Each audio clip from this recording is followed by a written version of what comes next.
ប្រាប់ពីរឿងអូនថាស្ងួននៅមិនទាន់មានថ្មីបេះដូងអូននៅភក្តី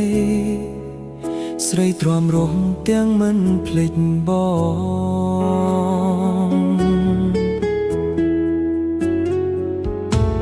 គេថាអូននៅដូចមុននៅទន់ភ្លន់ដូចគ្រាកន្លងនៅតែរំលឹកពីបងលឺមដងទ្រូងបងស្ទើរបែ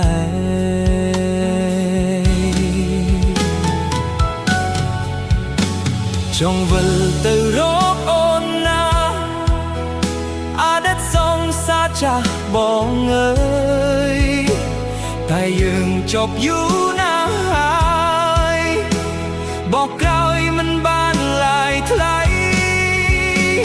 ចង់វិលរកសង្សារចាស់តែបារម្ភពីសង្សារថ្មី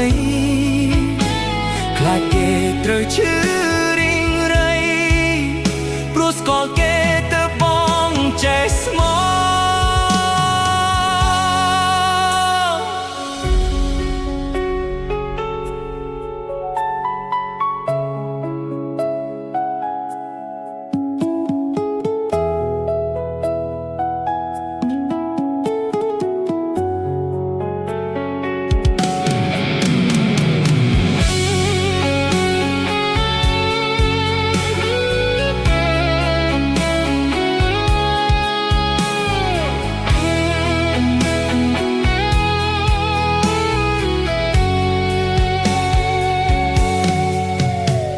គេថាអូននៅដូចមុន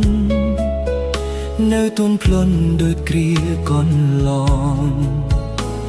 នៅតែរំលឹកពីបងលឹមដងទ្រូងបងស្ទើរបែ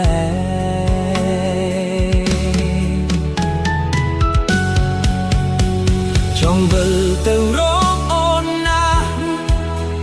អតីតសង្សារចាស់បងអើយតែយើងចប់យូរណាស់ហើយបកក្រោយមិនបានឡាយថ្លៃចង់វិលរកសង្សារចាស់តែបារម្ភពីសង្សារថ្មីខ្លាចគេត្រូវឈឺ